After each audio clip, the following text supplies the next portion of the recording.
hasn't given me any Wi-Fi connection problems. Oh, yeah. I got so thrown off. I was like, "Are you telling me to shut up? I'll be quiet." What happened? The guy so got thrown off, man. We should observe the ancient ritual of traditional pre-fight donuts. Yeah. Fear does not exist in this dojo, does it? Am I the baddest mofo low down around this time? Shut up. Break, not hit back. Silly Caucasian girl likes to play with samurai swords. You will all refer to me by the name Betty. I know Kung Fu. Thank you, Chuck Norris. I said I don't want trouble. Only a ninja can destroy a ninja. Defeat does not exist in this dojo, does it? No, Now, who wants to go home? And who wants to go with me?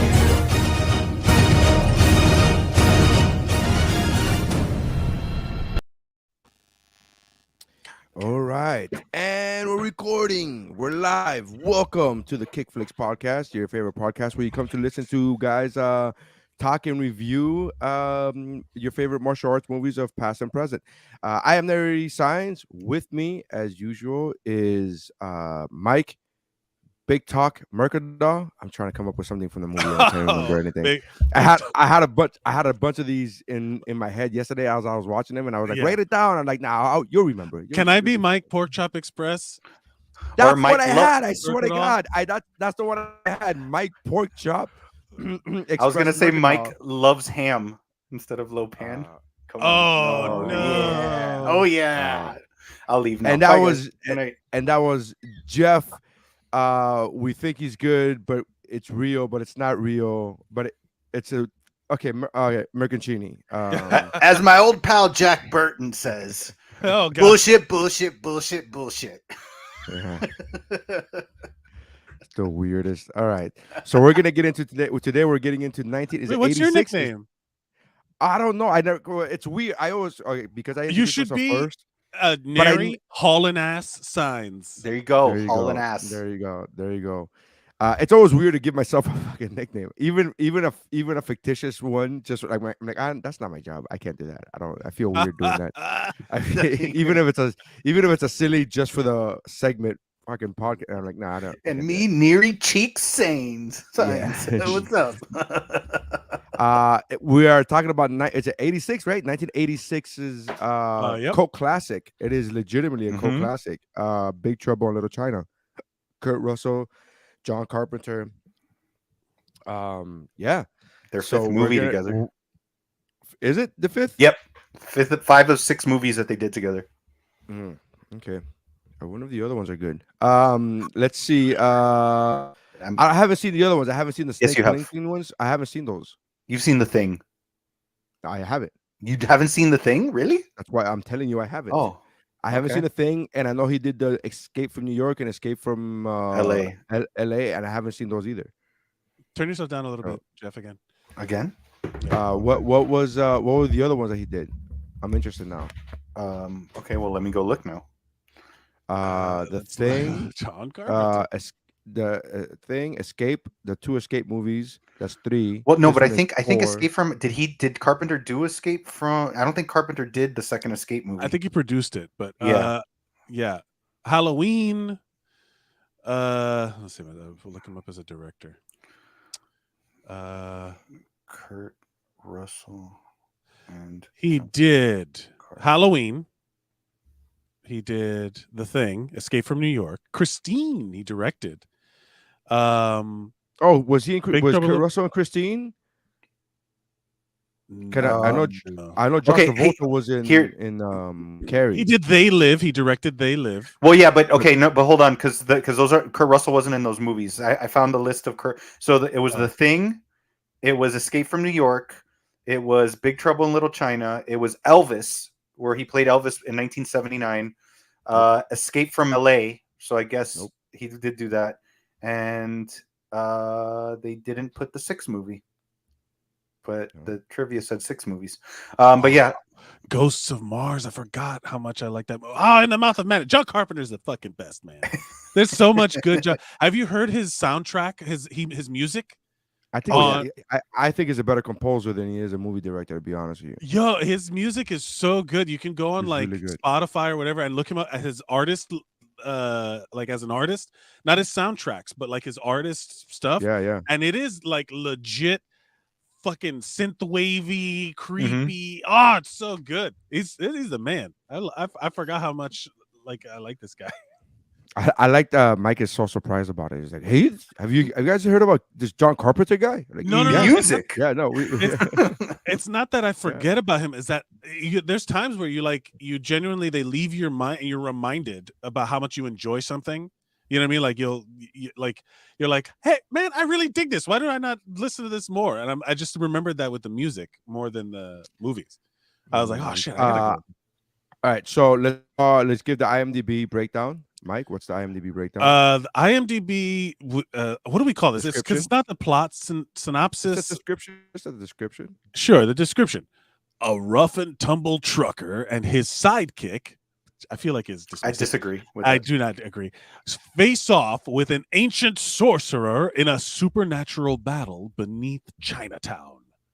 Other than the sidekick thing, I think they nailed it. Because Dennis Wikipedia has him listed as his best friend. I'm like, that's accurate either. Yeah, they were not best friends. Why don't they call it co-star? Like he's the co-star of the film. He's genuinely you could just say like friend. You could just say friend, but best friend. I feel as if the white man of the movie. Yes, yeah. Except for the two stunt guys that snuck into the turban gangs, but we'll talk about that later.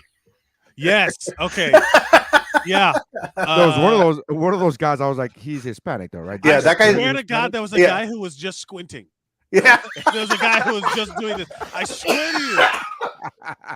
I wish I had the screenshot of it. Was it fucking true? It was the guy with the mustache, right? Or do we look at the same one? There was a guy with a goatee. There was a guy with a goatee. Yeah. And he's like, ah. Yeah. It's a face you would make when you're like, eh. But also he was doing it like in a way that I was like, hey, wait a minute. They should have given him the sunglasses from the guy in that trio that tried to kidnap the people. Yeah. They should have just given him those glasses. You laugh. I'm trying to look for those glasses. I'm trying to buy. I was gonna say once again the style of all of these 80s, like the 80s-ist of Kickflix movies. I'm like, fuck, I want all of those clothes. Yeah, I want to dress like this again. I want to wear those glasses with a Don Carter's t-shirt. That's what I want. Yo, I'm buying that long sleeve. I'm buying it for sure. So the movie, so we got to do the parents' guide before we get further into the movie and talk about some of the stuff.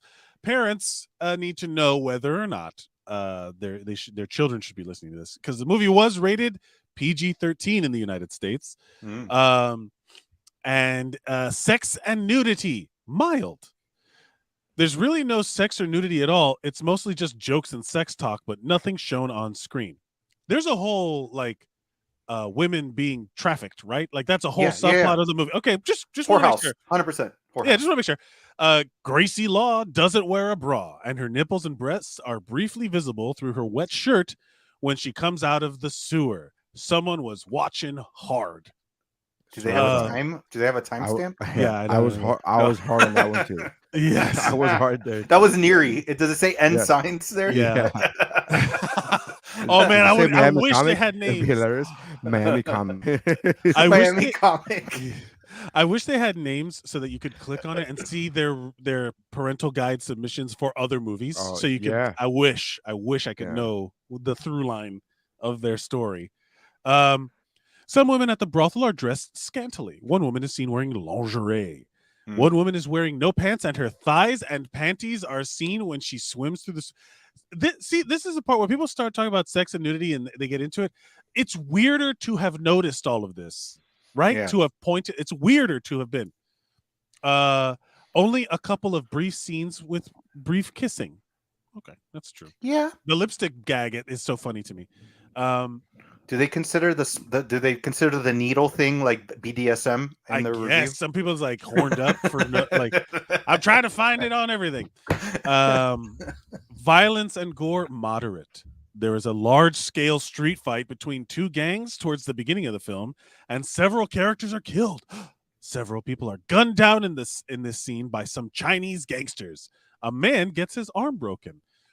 That's true. I do. And a leg gets broken. A leg gets. I love Neri's favorite character. Let's see. One character is swallowed by a large monster. That's true. Mm-hmm. Two characters have a lengthy stylized sword fight that ends with one of them dying. Oh, yeah, this is all true. But I don't feel like this is gore. I mean, it's violence, but it's not gore. There was, like, a knife is seen stuck in a character's forehead, killing the character. There is no blood. That's true. That's true. Profanity, moderate. And this is when I love people counting specifics. One use of God, my God, ass, piss, Jesus Christ, God, oh gosh, God bless, and fuck. 5 uses of damn, 2 uses of goddamn, 20 uses of shit, 1 paired with a bull, 1 used as shitting, 4 paired with horse, 2 uses of Christ and bitch, 1 paired with son of a, 3 uses of bastard, 6 uses of oh God, 18 uses of hell. I love the paired with bull, paired with horse. Those are my favorites out of that whole thing. Son of a. This is actually going to be on the social media. This clip right here is going to be. I love the receipt of it all. Yeah, 100%. The receipt. No, somebody's writing this shit down. Like I didn't even take the time to. I'm gonna do a podcast on this, and I still didn't take the time to be like, write down Pork Chop Express. I'm like, no, I'll remember it. And this guy's like, honey, do you want some dinner? I missed a cuss word. Fuck, hold on. I gotta rewind this. Fudge bucket. Oh, people are relying on Jolly. Gosh, Jolly. Son of a biscuit. Shit connected with bull. Shit. Yeah. Paired with bull. Paired with bull. Alcohol, drugs, and smoking mild. Some scenes involve cigarettes and booze. Not many. There wasn't really any kind of like drugs. Whatever. Frightening and intense scenes. Mild. 8-year-old me would love to disagree with this. Yeah. I was frightened of this movie as a kid. This movie is not particularly intense, as there is a comical undertone running throughout the film. Some scenes, however, may disturb younger children, particularly near the end when the monsters appear. One is an eyeball-like thing with tentacles, and a slimy werewolf-looking creature appears. Those scared the shit out of me as a child. It was adorable, though. It opens its mouth and there's a fucking eyeball in there. That shit scared the shit out of me. 2 main characters enter a submerged elevator and swim into. Oh, this part did kind of get that was a little bit fucking gross. The 2 main characters enter a submerged elevator and swim into an underground chamber that has numerous rotting corpses hanging upside down from the ceiling on chains. This can be a pretty frightening scene for young children. I like how I didn't remember that part as a kid, but I remembered the fucking sewer monster guy. And that's it. Rated PG-13. Okay. Some awful taglines for this movie. Oh, here we go. Adventure doesn't come any bigger. Okay. This is from the trailer, the tagline from the trailer. They told Jack Burton to go to hell. I don't know who did. And that's exactly where he's going. Mm-hmm. Which hell? I love the line where they're like, the Chinese have a bunch of hells for everything. Yeah. I love that. It's all in the reflexes. From the UK spoiler poster. Alert. Yeah, spoiler. Some people pick the damnedest places to start a fight. This is the UK one? This is the UK poster makes sense. Tagline. Sure. They're British. They get it. Yeah. Jack Burton's in for some serious trouble, and you're in for some serious fun.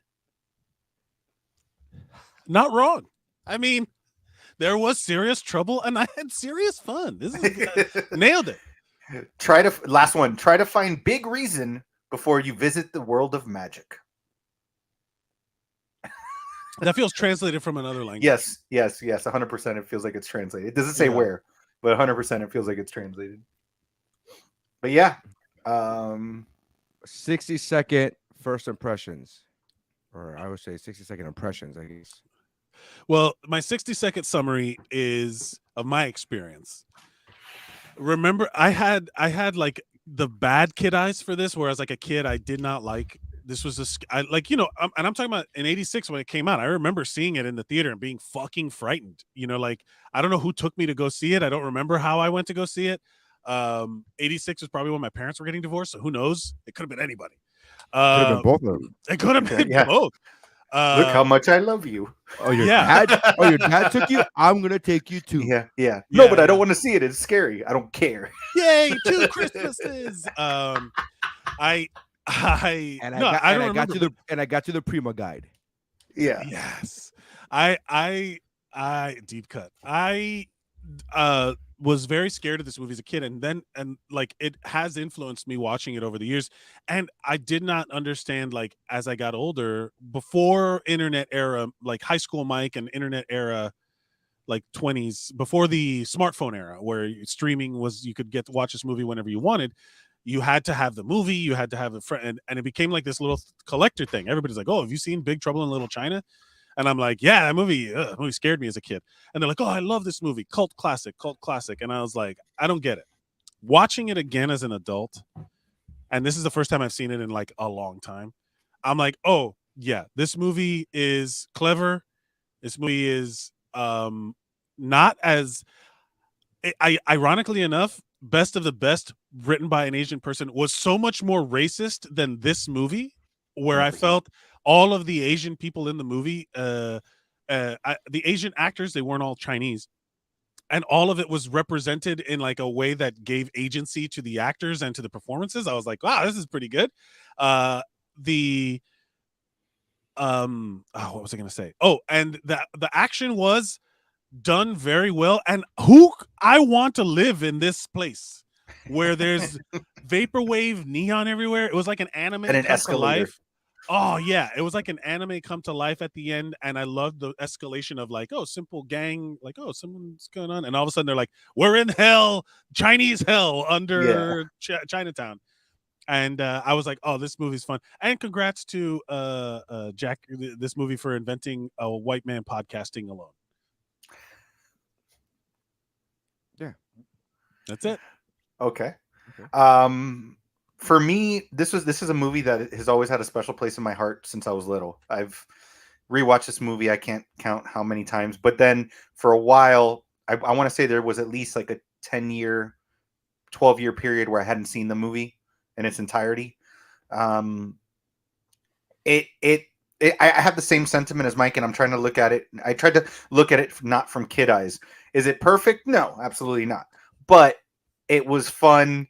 It's the Kurt Russell that I like, which is the smart ass, you know, like Tango and Cash Kurt Russell, where he's like the smart ass, like know it all kind of character. Like I enjoyed that Kurt Russell because I think he plays it well. I liked the like you said, the lights and everything like that. It's so over the top, and the thing is that it's Carpenter, so I was like, cool, there's martial arts and then there's monsters, which is what Carpenter's known for. Yeah. You know, and so it was like he even threw in the monster side of it. Is it cheesy 80s? 100%. Like this is a cheesy movie, but I still thoroughly enjoyed it. I thought the action scenes were cool. I thought some of the fight choreography, which we'll get to later, was a little lackluster. It was one of those things where I kind of had issues with it. I forgot what movie it was that we saw previously where it was like that slow, like, now you're supposed to do this to me, and I'm supposed to, like, there you saw that a lot in a lot of scenes, but it still was entertaining to me. I liked it. I don't think it was perfect. But I had fun watching it, just like I did when I was a kid, you know. And young Kim Cattrall was still hot as hell. Like when I remember being in love with her when I watched this when I was younger, and then I found out those are contacts, and that saddened me. Lots of contact lens work in this movie. Yeah. I saw this as a kid. I saw this movie a few times, over and over and over again, and I loved this movie as a kid. And then I did not watch it. I haven't watched it even since I was a teenager. It's been well over 20 years that I have not seen this movie, like well over 20 years, to the point that it was basically watching it for the first time again.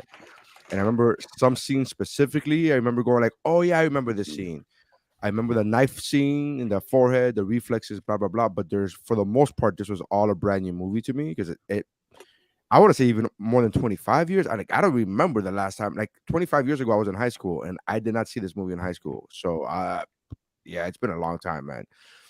I remember loving it as a kid and having one of those anytime even when if you go back to look at the video of the wheel landing on this movie, I was like, oh man, the best Mortal Kombat movie ever. Because I remember those references, the Mortal Kombat, inspiration for it. But watching this movie now, I'm like, what the fuck is going on? It was so many. It was I gotta say, I do think the movie was fun. I do think the movie, but then again, I like best of the best. So my opinion is very much tainted on this podcast. I get it. I'm fully aware of this. But this movie is one of those like I think it tried to be 3 different kinds of movies in one, and it didn't hit anyone. It was weird. It opened up with in a movie. We'll talk about it later, I guess. But I don't know. So my first impression of this movie is like, what the fuck is happening? What is this? That's a good question. That fits. Yeah, and that's part of why I love it. Because what the fuck is happening? Show me more of dreamy fucking Kurt Russell all day, every day. Well, the whole point of this movie. So if we're gonna get into it, the whole point of one of the main things about this movie was that I was just reading it that John Carpenter envisioned the movie to be like the white guy is not the savior, right? You know what I mean? Like he's the white guy is the sidekick who just happened to be getting involved in this epic Asian situation where he's just like, what's happening? And it makes sense because in this movie, one of the things that I noticed that stood out to me compared to other Kickflix movies is that the Asian people. This is a thing that I think Latinos in movies don't get sometimes, where the Asian people who are American and lived in America speak American English without an accent, and then they speak Chinese like they're from China, and you never see that with like you see that so stereotypically done where someone's like, oh, so they do all of the stereotypical like ching chong bing bong stuff that is incredibly racist, but then in their natural language they do a little bit here and there. But here the American actors spoke English perfectly. They didn't force them to do bad accents like they do with Indian people or they do with like Middle Eastern people and Latinos, where like I talk about it all the time going on audition where they're like, say how a Cuban guy would say it, because I've been doing it in my normal voice and I'm like, this is how a Cuban guy would say it, because they're like, no, we want, like Scarface, and I'm like, like that kind of shit happens every time. And this movie was like, fuck, this is great. Jack Burton's like the comedic relief, the fish out of water, and he's like calling the Wang the sidekick is super insulting and defeats the whole point of the movie. Like 100%. It's so funny. Like this movie is. I was more insulted when they called him the best friend. I was like, he owed him money. Yeah, the whole reason with this was he owed him money. He got gambling debt, baby. But I agree. I agree with you on I agree with you on that, like Mike, that with the fact that he was a bumbling, like he didn't know how to shoot the gun. Yep. Like he tried to pull the trigger and they're like, hey, the safety's on. And he's like, is this your first time plugging someone? He's like, no, I've done that before. I don't know what you're talking about. He's a stereotypical, he's the typical American bullshit artist. Like, I'll just talk. And then he's like, oh, back it up. It's like, I've never done that. Like, well, that second scene. I can't. That second scene where he's like, well, Jack Burton always says, and he just starts saying these quotes that it's that stereotypical bravado of somebody that has nothing to back it up. Also, remember watching all those truck driving school videos, commercials after school, where there was always like truck driving school commercials, get your degree, get your certification, become a truck driver, make money. This feels like that era of where truck drivers were like in the late 70s, early 80s, where like if you wanted to live a life of freedom, and even at the end of the movie, Kim Cattrall's like, how about getting one with a little apartment on the back, so we can a little double rig. A little, so we could live in it. And I'm like, fuck, was that like the life to live if you wanted to be on the road and just live in a fucking truck driver life? It seems like it. We could ask Missy's brother. That's true. He's a truck driver. But he's like that whole thing too. Yeah, because he's like, well, tell me, I'll settle down. I'm rich now. He got $3,000, but he's like, I'm rich now. And it's like because he got triple, so and he was owed like $1,100, so he got If like you 3,300 bucks. FYI, if you look at the number, I forget did I delete it? If you look at the number that it was $1,129, right? And he says double that. And if you double that, that's exactly the year that Lopan had that this curse had been cast on Lopan. Oh, really? Yeah. Cool. I didn't know that. And I was because when I heard the number, I was like, oh, that's 2,200 and that's a weird. And then I divided it by 2. I'm like, motherfucker, that is 1,129. That is exactly how much he was owed. It was 1,129 doubled. So you got 1,129 times 2, and it's exactly the low pan. I'm like, I wonder if Neri paused counting the cuss words to do a calculation. I mean, damn, that's pretty fucking like shit. I was like, somebody did the math. Like, damn. Yeah. Neri. Yeah, it's pretty cool. I have a calculator app. It's pretty. I'm not trying to brag. But of the three of us, which to have noticed that level of specificity. That's fucking crazy. Man. The reason why is because I found it very odd that they gave a specific year. Yeah, like or they're specific. If they would have said he's been cursed for 3,000 years, I would have thought twice about it. But they were like, he's been cursed for 2,200, and I'm like, what? That's okay. That's very oddly specific. By the way, really quick, I want to go back because I was looking it up. I was wrong. It's actually 5 movies. It was 5 movies, and this was the 4th between Carpenter and Russell. I just wanted to point that out in case. I was gonna say Escape from LA came out after this. Yeah, that was the last one. I haven't seen any of these. But this was the only one I've seen. Neri, because you had mentioned something briefly in your 60-second review about the opening scene. Yeah. So that opening scene was added after because the studio made him do it. Yeah, because they said that Jack Burton looked, because it doesn't make any sense, because how the hell is Egg Shen there when correct me if I'm wrong, but it's implied that Egg Shen is also an immortal or somebody along those lines, that he's been a guardian of Lopan, because Lopan even said, like, you failed for years to try to get me or something like that. And then he's at the end, he's like, I promised myself, it's been a long time that I was going to take a break. It's like when Genie gets freed from the lamp. 100%. Perfect analogy. But that opening scene was, you nailed it. Like, we should just end it now. Yeah. End the show. Well, spin the wheel. What are we doing next? But the thing is, so that got added by Universal afterwards. They were like, they said that Jack Burton looked too much like a bumbling idiot and not a hero. He was. So they had to literally put, but they literally had to put, like, he wasn't. He's like, Jack Burton's a criminal. He was the hero. Like, they literally had to say it, like, spell it out for him that he was the hero. I mean, I'm reading through like research for the show, and they were like, which this movie inspired me to go look up more stuff, because I was like, this again, it feels like this world is bigger than, like, this is one of those movies where I would never ask for a reboot. I would 100% ask for a new story told in this world. Mm-hmm. Like Jack Burton and Kim Cattrall, or what the fuck is her name in the movie? Gracie Law. Gracie Law. Lawyer, attorney at law. I'm sorry. Gracie Law, attorney at law. My mind went blank. Give me the idea of having a continuing story in this world, just because I'm like, there's so much cool. How did those guys get lightning powers? Yeah. Where did that monster on the back of his truck go? I would love a Lopan prequel or a Jack Burton supernatural style series where he goes around solving mysterious, like, no, he's bumbling. He has to fall ass backwards into shit. Oh, true. You know what I mean? Because he did here. Like, he didn't. He just fell ass backwards into it because his best friend was gambling before his gambling buddy. Fiance. Yeah. Again, wild stuff. There's so many. I mean, you guys are very forgiving. There's so many fucking plot lines, and I'm like, what the fuck does this have to do with it? It's so.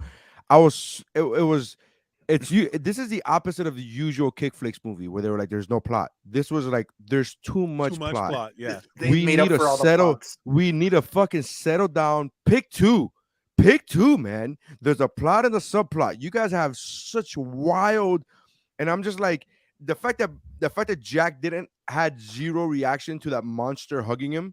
I'm like, he had not seen that monster before. And he's a trucker. He's probably He's like, get off of me. He's like, get off of me. Kim Cattrall had an actual like, oh my god, there's a monster. Meanwhile, Jack Burton's like, get off of me, hairy monster. And I'm like, they genuinely answered all of those questions with the magic potion that he drinks that makes him brave and makes him not worry about something. They're all in the elevator. Like, there's that cool. I love that elevator scene. That was a good scene. Only 3 people are allowed to talk because then they have to pay the other guys more money. Yeah. So all their response is like, yeah, I feel great. Yeah, me too. I feel great. And then they look at the other guy and he goes, he goes, he does. I'm not allowed to talk, otherwise SAG has to. But pay he does more that. Money. He does that, and then he like gently rubs Egg Shen's arm.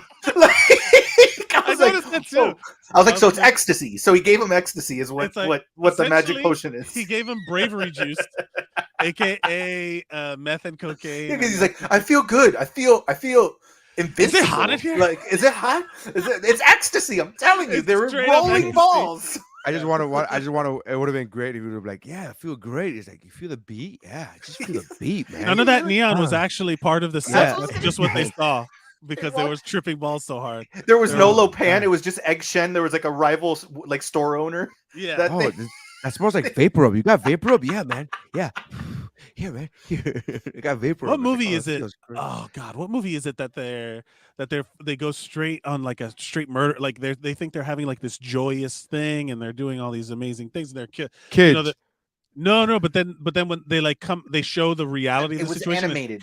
And they murdered a whole bunch of people. It was animated, right? I'm trying to remember the name of that. The scene was animated, but then they were actually killing like a bunch of people. Exactly. So like this is that like version that this movie really never happened. There was no Chinese magic. There was no ancient sorcerer. It was just them being high on a murder rampage in a mall because the escalator. They go to school. They just basically murdered everyone in a food court at a mall, and they're like, "We're fighting Chinese demons." That would have made more sense to me. That would have been like, "Oh, okay, yeah." Just tell yourself that in your mind that's what happened. Yeah, he sobers up and he continues being a truck driver. That's it. Bonkers. Yeah, there was no story with the lawsuit with the lawyer. There was no follow up. It was just one of my favorite lines in the movie was when they go into it's raining and they're inside and Jack Burton's trying to call the insurance company and he's on the phone with the insurance and the guy's like, China's with you here. And I was like, okay, that's a weird segue into this. And then she walks in and she goes, don't worry guys, it's just me, Gracie Law. Like that was her line to when she walked. That whole scene, there was so much exposition. That whole scene where she was like, oh, you're going to go to whatever fucking name of the club is. You're going to go to blah, blah, blah. That's the most notorious place for murderers. I'm like, oh, Jesus Christ, dude. Oh, you mean Wing Tao, the restaurant run by Lo Pan that has all these evil crime murders and things? Like, it was brutal. Her acting was on par with that old lady from Best of the Best. Her acting was right fucking there, man. Yes, it was bad. But I will say this, the whole movie is hyperbole. Like the whole movie is exaggerated in the sense of like Jack Burton being, let me tell you a little something about Jack Burton always says, and he's always driving. We know who Jack voted for. That's exactly 100%. We know that's exactly who he is. Yeah, and but the point being is that he's like an exaggerated American. I remember when they do that chant, like, not hey, exaggerated. We just went through an election. That's not exaggerated. That's who these motherfuckers are. That's true. That's not even exaggerated. But they put it into a movie. Jack Burton would tell some of these people like, "Hey, settle down, man." Hey. Guys. I mean, guys, why? I don't think these colors don't run. These colors. Yeah, these colors. Did you remember that toast? They did that American toast. That's what I'm talking about. Yeah. Like, even Jack Burton would have been like, "Hey guys, January 6th. This doesn't seem like a good idea." Yeah. The trucker. There's literally a trucker convoy that was happening. Jack Burton's there. Jack Burton's at the trucker convoy. Sorry, he's protesting mask mandates. So the reality, what I was going to say is that the whole movie is this kind of anything. It escalates so quickly, like it becomes absurd. like it starts off as, hey, this truck driver is doing a little gambling. Oh, this guy's picking up his girlfriend. They got kidnapped. She got kidnapped by a street gang that is human trafficking. Oh wow, that's crazy. Still not supernatural. Still nothing magical. But here's the problem. Here's the problem that I have. The problem that I have is not the supernatural aspect. Is the fact that there's so many avenues that don't even make sense. That don't even connect to the supernatural aspect. It's like, what are we talking about? So all of this, I get it. It's supernatural, blah blah. There's no explanation as to why Lopan is one moment in a fucking wheelchair, and the next moment he's 7 feet tall. I agree with you. Well, that's his avatar. That's his image. Yeah. But that's the one thing that did bother me about it. That's the one thing that did bother me about it, because he's in a metaverse. He's in the metaverse, yeah. But that's the one thing that did bother me about the movie, was that they kept saying he's not in a physical form. He doesn't have his blood or his heart. He doesn't have, but he's in a physical form. He's in a wheelchair. Like, he's there. Like, he's touching the wheelchair. He interacts with things. He's on the phone in the wheelchair. So he does have a physical body. He touched Kim Cattrall's face. Like that. Yeah.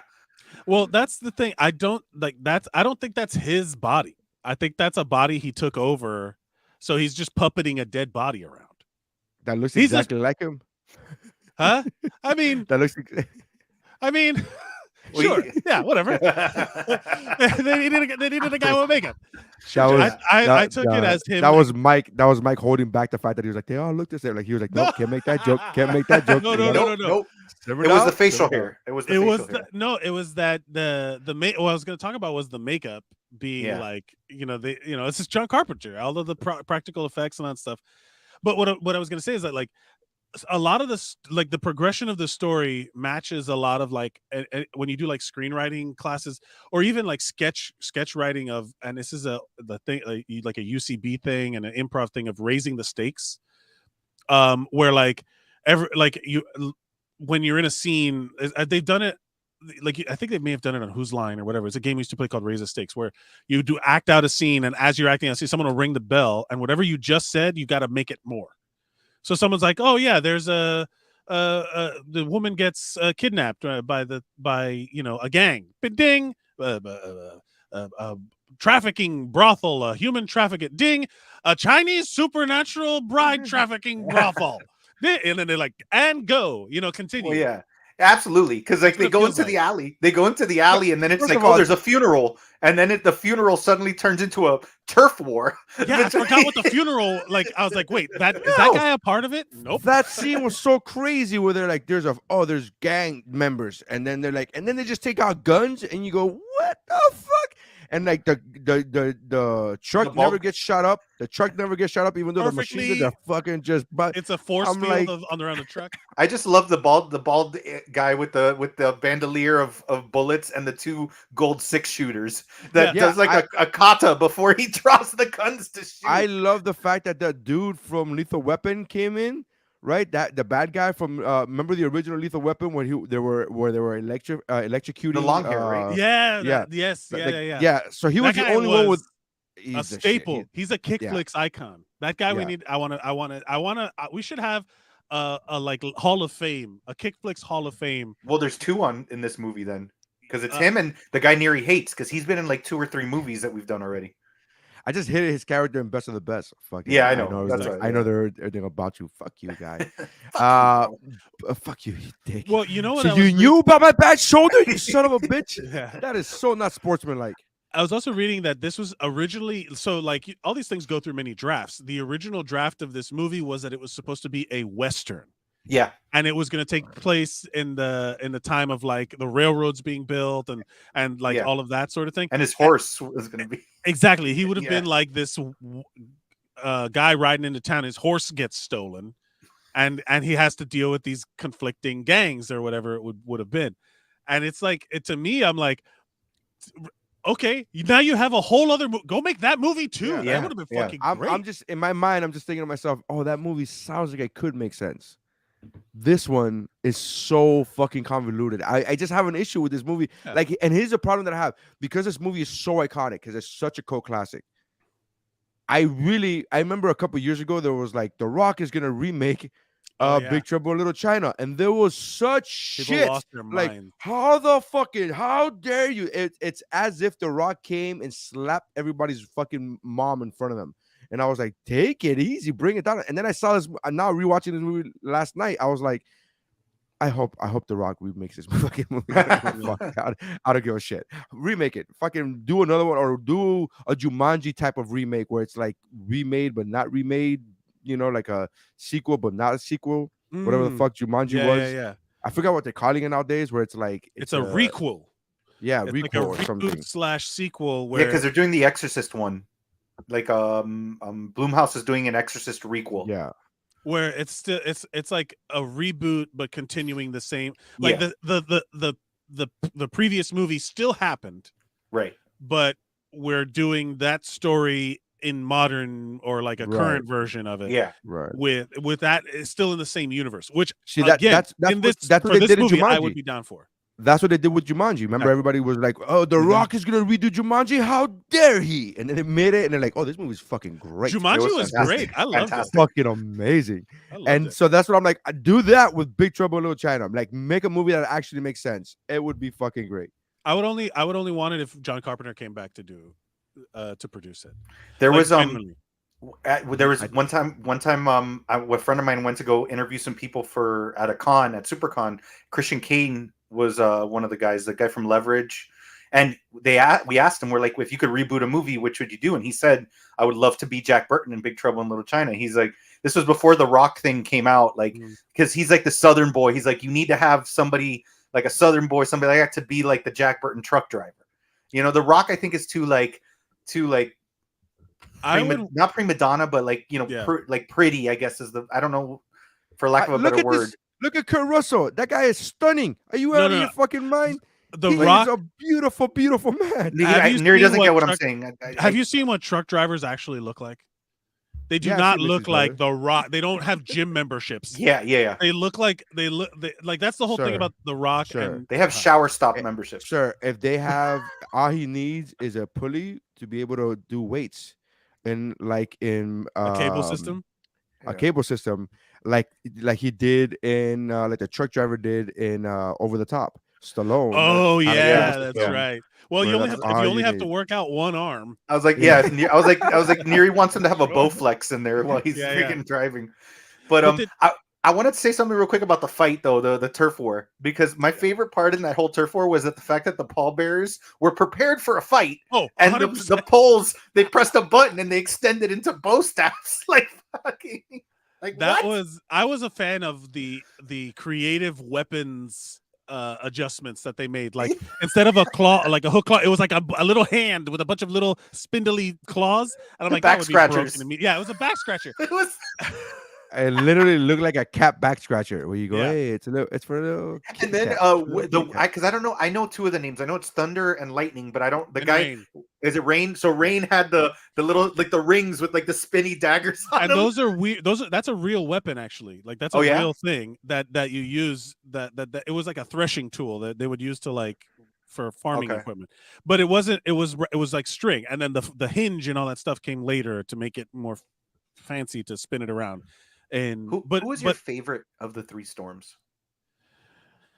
The thing about there was the lightning guy, which was the Mary Poppins, the Chinatown Mary Poppins. That guy was so much more powerful than the rest of them because he was literally like Tarzaning on fucking lightning, on electricity. More realistic than Wonder Woman swinging. I was gonna say pre Wonder Woman 84. I was like, it looked better when Wonder Woman did it, but all right. No, but here's the thing, that guy so that guy comes out, right? That guy comes not like towards the end. That guy comes out, and they're like, there's a hole, and they're like, oh, we got it. Like, oh my god, this guy's he's blocking our way. And this guy, does he immediately go and fucking attack him? Nope, it's time to do katas. We're gonna do fucking katas. And that was one of those things that I guarantee you they paid a bunch of money to do, and they thought it would look so much better on screen than when it actually came, because there's that whole I'm shooting lightning everywhere, blah blah blah blah, and then at the end it's supposed to melt the grate that's on top of him down, and you can see that they start to like show the thing melting a little bit like down, and then they cut away, they cut back, and the thing just goes plop, and that's it. They left like it must have not played out how they thought it would in their minds, but they were like, hey, we need fire, so this guy's Thunder was my favorite. Thunder was my favorite by far, just because I'm pretty sure he had to wear an adult diaper because he looked like he might have pooped his pants like 18 times. Thunder's the big guy, right? The big guy that just kept Oh, the garbage pail kid. The garbage pail kid. The shit out of me as a kid too. Yeah, the garbage pail kid. I was like, what the fuck is this? What is this power? I don't understand this power of him ballooning up. I'm like, what does that mean? Is it because it's rain? Is water retention? What the fuck are we doing? He's Thunder. He's Thunder. It's so weird. No, that was that not rain? No, that's Thunder. The guy that blows up is Thunder. How does that power relate to storms? Thunder. Yeah, right. How did that... that's a great question, guys. That's an awesome question. But the thing is, what I loved about it is that they all three of them dodged bullets they just stood there when they were getting shot at. Yeah. But then at the end, Jack Burton's got the knife to his neck, and the guy's like, "Let me blow up." Like, why do you even have to blow up? Like, you dodged bullets. Like, just flick them off. Yeah. Like, hey, buddy. Just because you're bulletproof doesn't mean you're knife proof. Those are two different kinds of. That's true. Speaking of the knives, that was so great when they're in all three of them in unison. The knives just appear when they're in the alley, and then they go and they throw them and they hit. They draw the knife with one hand and then levitate them up to the other hand, and then they throw it. I was like, "Oh, okay." I'm sorry. Are we forgetting about the fucking sword test where these two chicks grab onto a sword, and apparently, if you just hold on. If you just the sword of fire, and if you just hold on, that means you're worthy to marry him because you have green eyes. What the fuck is happening here, man? That was my concern. Confusing. That's another issue I had because when he's talking to Jack Burton, and I forgot the name of what's the name of the actual main character. I forgot his name. The guy. But look it up. But Wang. Mike, what is it? Wang. It was Wang. Yeah. Okay, so Wang. I didn't want to assume that Wang. They're sitting in the wheelchair, and he tells him, he's like, "This isn't the first. There's been many of them. It just hasn't worked out." And I'm like, "What do you mean it hasn't worked out? Like you hypnotize them, and they basically are doing whatever you want. They weren't the right mystical match." He's just murdering green-eyed women and fucking that was the whole. That's what I got from it. That he's just been looking for green-eyed women. What's up with those fucking swords? And then he married two of them. One for me, one for him. What's the odds of him 2,000 years not being able to find one, and in this night he finds two? No, I'm not. No, I guarantee that's not. I 2,258 years. Exactly. Yeah. There you go. I understood it as he's just constantly finding green-eyed women and doing this and waiting for one of them to finally be the right one. You know what I'm talking about? Like like that spiritual thing of like. By the way, this would work out much easier nowadays with Tinder. You could just like, I'm looking for green eyes. Green eyes. Which, by the way, I looked it up. Only 2% of people in the entire world have green eyes. It's very rare. My dad has green eyes. Which is why it took him 2,258 years. Like that shit doesn't. It's not easy, man. But he finds two of them. But he doesn't. He does that whole thing to me is like what's the test with the swords holding? Like this is just John Carpenter swinging his special effects stick. That's all this is. It's like two women holding the swords up, and they go up, and it's like, and what the fuck is this? Yep. And it touches. And I'm just like, what does it have to do with anything? What does this have to do with getting married? What is this? Is this a rite of passage? Is this a test? What does this have to do? You don't explain anything. This is bullshit. I was very confused. Very confused. I'm gonna be honest with you. Like that. This is one of those movies where none of this bothers. Like I think it's because of the cool effect, because there's so much cool shit here. Exactly. Right? And I think it's because there's so much cool shit that the rest is like, it doesn't need to make sense. It's fine. The thing is, there's so much craziness in the story. Well, what I was gonna say was that I think what allows you that suspension of disbelief is that I don't know Chinese legends. So that's like in the past when people would like the Far East and all that bullshit that was in The Best of the Best, where they were like, someone could tell me a legend of Chinese culture, and if I didn't know any better, I'd be like, yes, I guess that's true. You know what I mean? Like, but that's the thing. I don't need to know Chinese culture. Just explain it for the movie's sake. Explain the plot for the movie. Did you want another blonde-haired white woman to go ahead and explain Eastern culture to us in this movie, Neri? No, I wanted it could have been the Asian guy.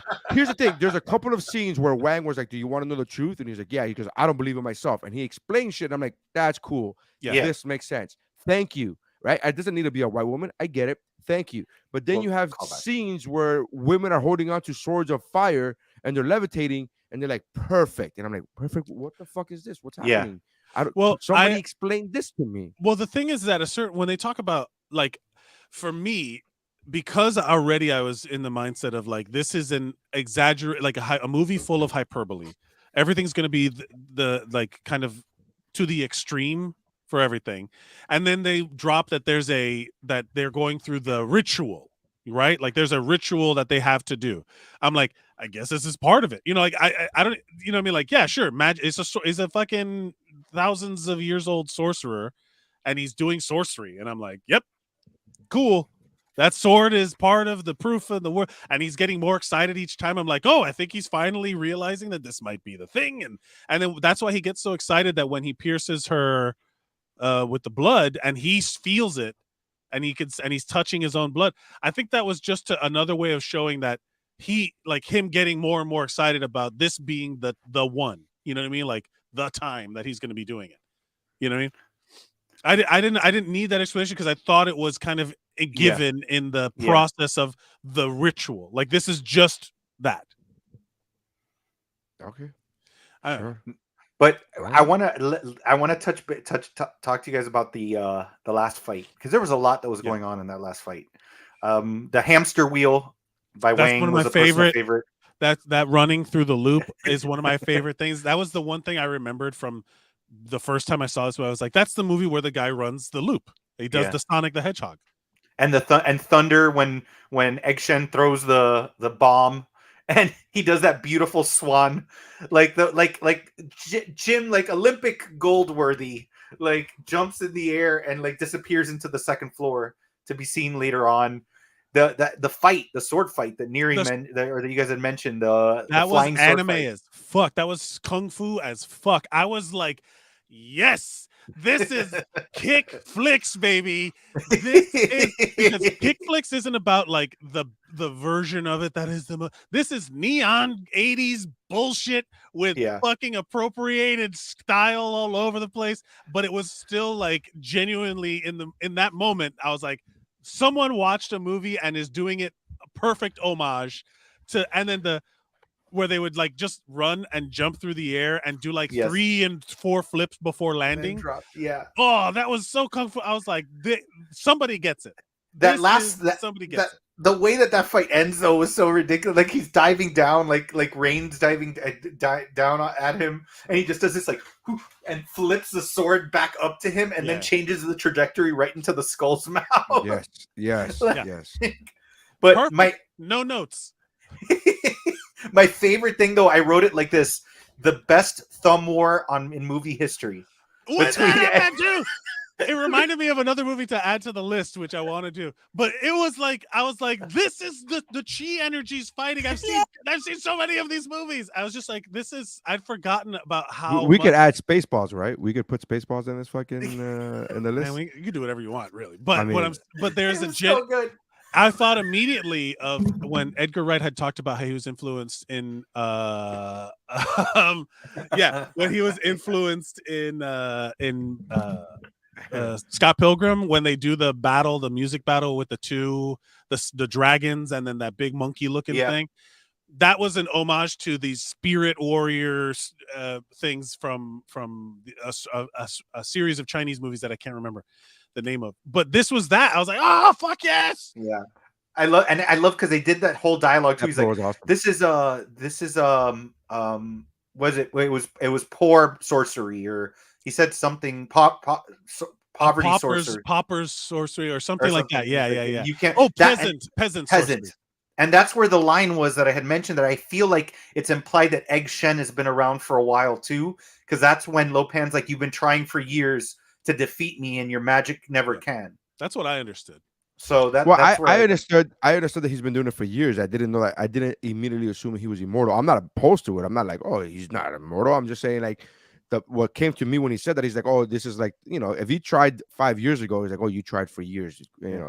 I didn't immediately jump to immortal, but I'm okay with it. I'm okay with Egg Shen being immortal. I'm okay with that. Which, by the way, Mike, bothered me. I want to say this about that last fight scene, about the conclusion of that fight scene with I was with how fun that all was, and like how everything was getting heightened exponentially, like, oh my god, the fucking spirit fighting and all this shit. It was like, oh, it's great. And then I was so disappointed remembering that, oh no, Lopan's gonna die in like 3 seconds with the granted, they set the table, they did the Chekhov's gun reflex, it's all in the reflexes, but he just dies with a knife to the skull, like without there being some sort of back and forth, which I would have loved to have seen that escalate to where he's like, oh, nice knife, now you'll die. And then he goes, whoo, whoo, and he throws it right back. And I'm like, oh, that's right, this is super fast. Oh, right. What a bummer. That's it. Fun fact that Mike can go visit Egg Shen's store, because was filmed in New York. It's the Ghostbusters house. The Ghostbusters Station 23 it's a working fire station now. Yeah. But they that's where they filmed the interior of Egg Shen. And Egg Shen's tour bus is active, and you can go to Yellowstone. It's called Hollywood, and you can take tours of Yellowstone in the actual bus from the movie. Yeah, I don't. The end of the movie is like a letdown, because I wanted to know more about the Chinese magic sorcery part. Than the Jack Burton truck driver part. He goes like, truck driver part. I'm trying to find out why he wouldn't stay with her. I'm trying to figure out why he wouldn't fucking stay with Kim Cattrall. Well, he tried to. What? He tried to, but she said, I wouldn't. He said, I'll sell it all. And she goes, I wouldn't do that to you. I know. But then she's like, I'll go with you. And he's like, I'll think about he it. does. They don't. Like, what? Yeah. It's the weirdest thing. How do you just I'll sell. Yeah, I'll sell everything and settle down with you. Like, I wouldn't do that to you. Okay. How about I go with you? Ooh. I know we just fought supernatural Chinese. I know that I sorcerers. just volunteered to sell everything and stop my life for you, but you coming into my life, whoa, that's a little bit settle much. down. Boundaries, lady. Yeah. Calm down, Gracie Law. Wow. Also, and would you change your name to Gracie Truck Driver?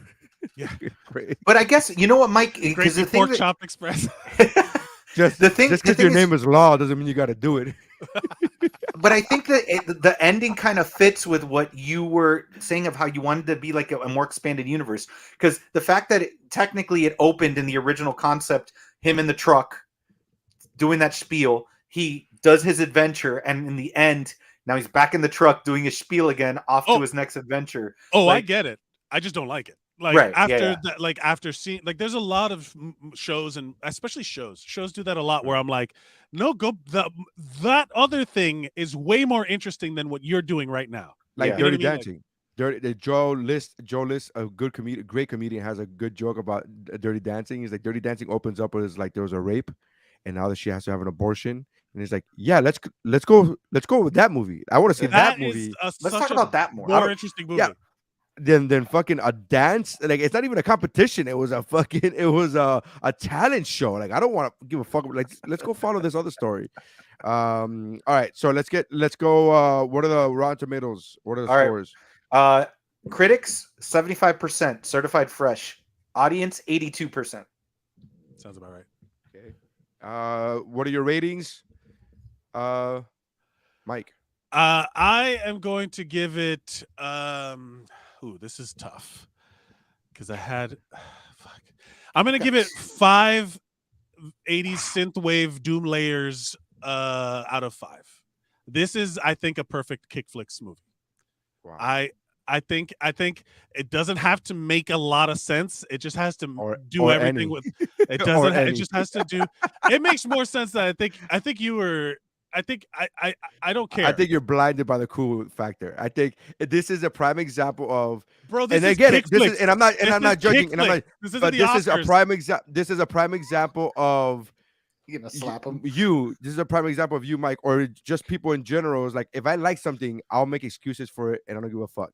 If I don't like it, I'm gonna. If I don't like it, I'm gonna nitpick the fuck out of it. That's what we all do, right? That's what people do with DC movies. We've talked about this before. People are like, I'll nitpick DC movies into this. No, I'll nitpick the fuck out of Wonder Woman 84 because this plane and the fuel doesn't make sense. But Endgame, where the fuck did this other suit come out of it? Like, oh no, we don't. It's fine. We're okay with that. Science. I think that your version of this is a prime example of you just like the movie, so you're willing to overlook and you're not going to nitpick. It makes sense. I liked the movie going. I did not like this movie going into watching it again. I'm going to be honest. I didn't say preconceived notions. I said you like this movie, so you're willing to not nitpick. You don't want to nitpick, and it doesn't bother you. It's fine. It's not an insult. I know. I'm not disagreeing with the fact that I like this movie. It's that I do. In terms of the bubble that we're keeping it in, the Kickflix bubble. Remember, this isn't Mount Geekmore. This isn't Woobro. This isn't any of the other shows. This is a Kickflix movie, which we want a spectacle. First of all, you have to have fighting, some sort of fighting in it. You will have spectacle. This is my 5 out of 5 Kickflix movie because it has all of the Kickflix things in it. Like you said, it was trying to be too much. I think it was all of those things. It was homage to all of those things equally, and I think it succeeded. My biggest problem with it is the end, because it was very like, and now we can do a sequel, and that part was not like the outside of the movie intent was different than what I'm agreeing with, whatever I'm saying. But I'm saying for Kickflix. Mike, 5 out of 5. Okay. 5 Doom neon vaporwave Doom layers. Jeff, what are you giving? What are you rating? I'm gonna give it a 4 out of 5. I have 2. 4 out of 5. Hand crossbow pulley systems. Or you can 4 out of 5 Looney Tune style statue deaths. Oh, when lightning gets the Buddha dropped onto his head. Yeah. That's another weird thing. He's bulletproof, but you can't take a statue to the head. Like, it's fucking gravity, bro. The weakness was the head. That's why they had those big hats on. Yeah. I thoroughly. I mean, excuse me. I enjoyed I enjoyed it just as much as I remember enjoying it when I was little. It is. I didn't give it a 5 because it is very convoluted in a lot of the story, but the action scenes were fun. The fight scenes were, like Mike says, the exact kind of kick flicks. Like them flying through the air is kick flicks. Like that's pure kick flicks. Oh yeah, pure kick. You know, I love, at the horror fan in me loves that Carpenter still gave us the in some cases, and this might have deducted from there too much to shy away from what the story actually should have been, but he gave us those horror monsters, those violent quote unquote themes. But I thought it was a fun movie, I think it still holds up from when I was a kid. As convoluted as it may be, it's still. I watched it twice in the last 4 days, and I wasn't tired of watching it. I'll probably watch it again. Okay. I'm trying to think of a rating system because I haven't even thought of the rating system. But I will give it. I will give it 3 sunglasses with the little slit in the 3 white useless sunglasses. I will give it 3 out of 5. This is a recommendation. The movie was fun. I don't think it was a good movie. I could copy and paste everything that I said about Best of the Best in my final rating for Best of the Best on this one. Movie wasn't great, but I liked it anyway. And that's basically it. It was a fun movie, and I had a lot of problems with this fucking movie. The problems that I did not have with the movie were everything that was cool about it. The reason why it's a cult classic, the visuals, the cool things, story-wise, acting-wise, there's a lot. There's a lot to be desired there. But I had fun, so it's a recommendation. 3 is a recommendation to the audience, right? Yeah. FYI, Empire Podcast Rules. Empire Podcast Rules. I was thinking, what I would have. A good requel version of this would be, or a good like idea to take. I would have loved this movie to have been an entirely Japanese and have Jack Burton just be like, "What? What is that? Why is that guy? Why is that guy shooting lightning? Why is that guy? What's happening? What's happening? what is that eyeball thing? What do the eyeball things say? Why is the sewer monster? What is happening? Like, I would just love when like there'd be like a whole conversations, all this stuff going on. He's like, kill exactly, that guy. I don't know what to do. That's essentially what's happening, though. That's essentially what he's like. That's why I get it. If this movie had been in Chinese, all of the Jack Burton stuff would have made so much sense, and all of the story stuff where it's like, why are the swords Jack on fire? Burton part Who wasn't the cares? part that didn't make sense. The Jack Burton part was the part that made sense. Everything else was like, oh, now we have something. Oh, so there's okay. Listen, Jack Burton taught me that. Jack Burton taught me in this movie that if you're crawling through a tunnel and they tell you fast, all you have to do is take your jacket off for no reason. Stop, take your jacket off, and keep running. It's not for no reason. We already shot these scenes without the jacket. Now I gotta fucking show you how I took the jacket off. It wasn't for no reason. It was perfectly good reason. Touche. Oh, we didn't even talk about comb over, weird glasses, nerdy character Kurt Russell trying to get a prostitute with green eyes. Oh yeah, with his suit from Used Cars. That was literally the suit he wore in Used Cars.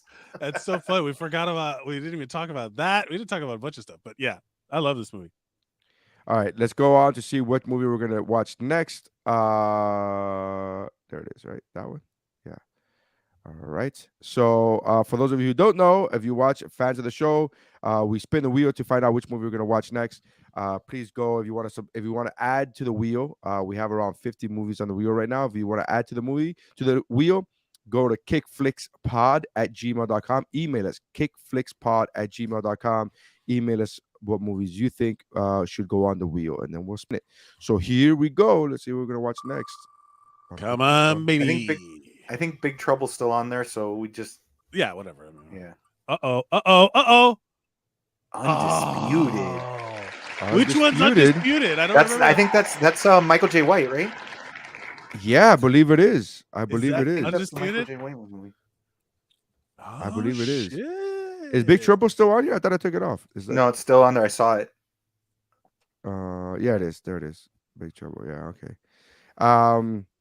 All right, so Undisputed. I don't know what. I think it no, that's the boxing movie with Ving Rhames and Wesley Snipes. Oh, in prison. There's two. Yes. There's two of them. Okay. There's two Undisputed. Yes, there is a Michael J. White Undisputed. There's a 3 Redemption. Which one are we doing? No, we do the first one. We always do the first one. No, but which one? There's a Michael J. White Undisputed. Yeah. Are they? Okay, so here's the thing. I don't see an Undisputed 1 with Michael J. White, but I see Undisputed 2, 3, and 4, which 2 and 3 are Michael J. White. So the first one is the boxing one. It's the Ving Rhames. Wesley Snipes one. Okay, so Wesley Snipes, is it Ving Rhames. Yeah. Yes. I'm looking at it right here. Wesley Snipes, Ving Rhames, Undisputed, 2002. The heavyweight champion George Iceman Chambers lands in prison. A resident gangster arranges a boxing match with the reigning prison champ. Is that Wesley Snipes? Yep. Okay. You know what movie I'm confusing it with? Gladiator, where Lou Gossett Jr. Box. Like that's the one I'm. We got to put that movie in. But there's a few we got to put in. But yeah. All right, so Undisputed. There you go. What year is that? What year did that come out? 2002. 2002's Undisputed. All right, so that's the movie we're gonna watch next. Make sure. Actually, the next episode is gonna be. Which is the next episode? Is this that is right? No. 47 Ronin. Yeah, 47 Ronin. That's right. The next episode is 47 Ronin, and then after that we watch. All right, perfect.